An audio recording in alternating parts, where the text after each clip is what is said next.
Not. Thank you very much.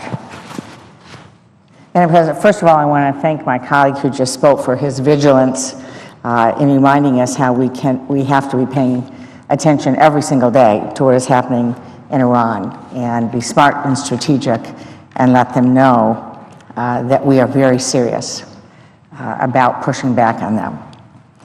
Madam President, in this country, one of our core values is that you can come here and build a better life for yourself and for your family. That is the American dream. Our nation was founded by people who had that dream, people who dreamt of religious freedom. And many of our ancestors followed that dream to these shores, from the early Puritans and the Quakers and the Irish and the German, the Italians and Jewish community, and so many others. Life was not easy for them. They faced discrimination, even violence by those who were suspicious of them. They saw them as different, who challenged their right to have the American dream. But those Americans worked very hard, built a life for themselves, raised families, became successful. They opened small businesses and large businesses, became doctors and lawyers. They served in our armed services, served as police officers, firefighters, ran for office, and they made amazing contributions to our nation's economy and culture. They helped make America great.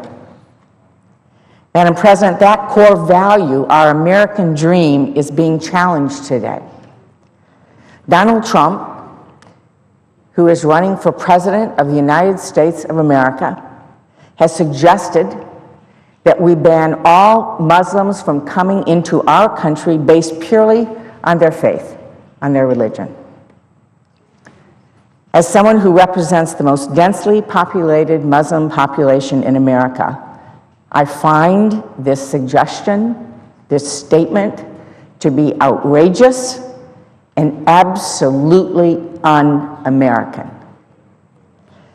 Because I know the rich history that people of Muslim faith have created in my state and the contributions they make every single day to our economy, to our wonderfully diverse culture, and the quality of life in our communities.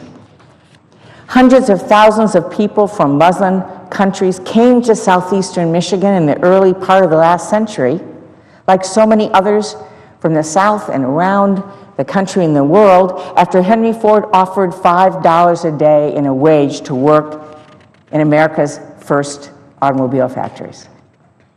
Those Muslim Americans were still working in those plants during World War II, building the so-called arsenal of democracy, the planes, the ships, the tanks that won the war and defeated the enemies of democracy. Many thousands of Muslim Americans have served our nation during times of war, and many thousands are serving our country right now, at this very moment.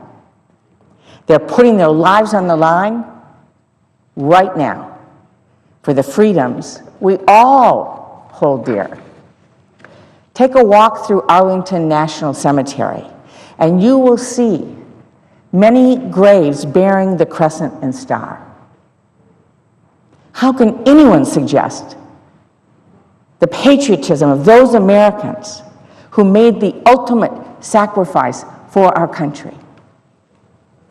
They have helped make America great. Those men and women who defended us in the armed forces loved America.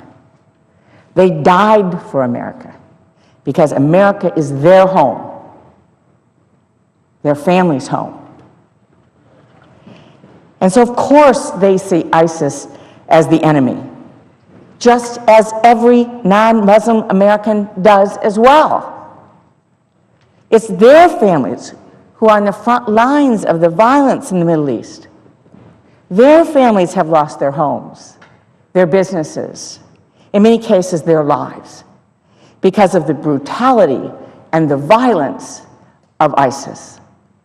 Their families are the ones fleeing the violence to save their children Muslim Americans understand that ISIS does not represent Islam.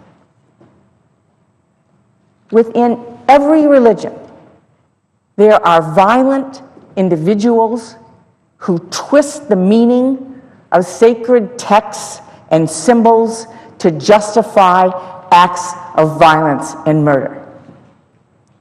Every religion. The KKK used blessed symbols of Christianity while terrorizing and murdering African Americans. Just as the Ku Klux Klan does not speak for Christians, ISIS does not speak for Muslims. Furthermore, we must recognize that our culture of inclusion, our tradition of welcoming people of different faiths since the beginning of our country, is our greatest weapon in defeating ISIS.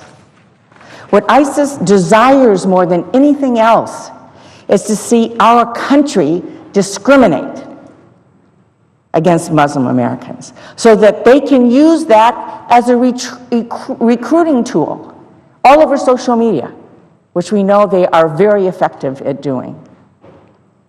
They want Muslim Americans to believe that America is not their home, that we do not value their leadership and contributions in our communities, that America does not welcome their faith, that America hates them.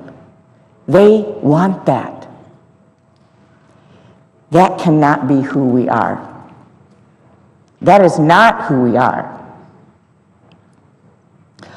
All of us are shaken by the violence in Paris and San Bernardino, but we know that fear cannot be our guide in America.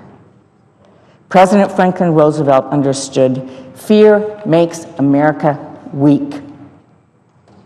America is great when America is united, when we are not pitting neighbor against neighbor, which is happening in too many places in my state and across the country.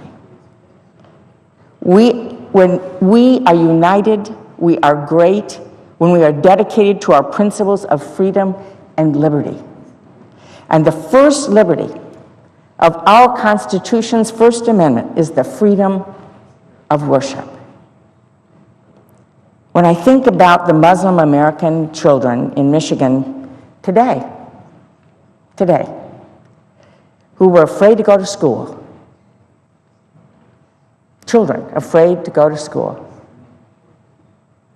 what would happen to them after hearing what Donald Trump was saying about them and their families. It makes me sick to my stomach. I want those children to know that his words are not what America stands for. It is not what makes America great. It is not.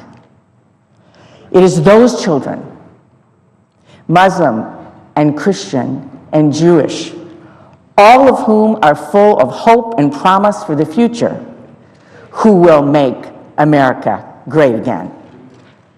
And I stand with them. Thank you, Madam President.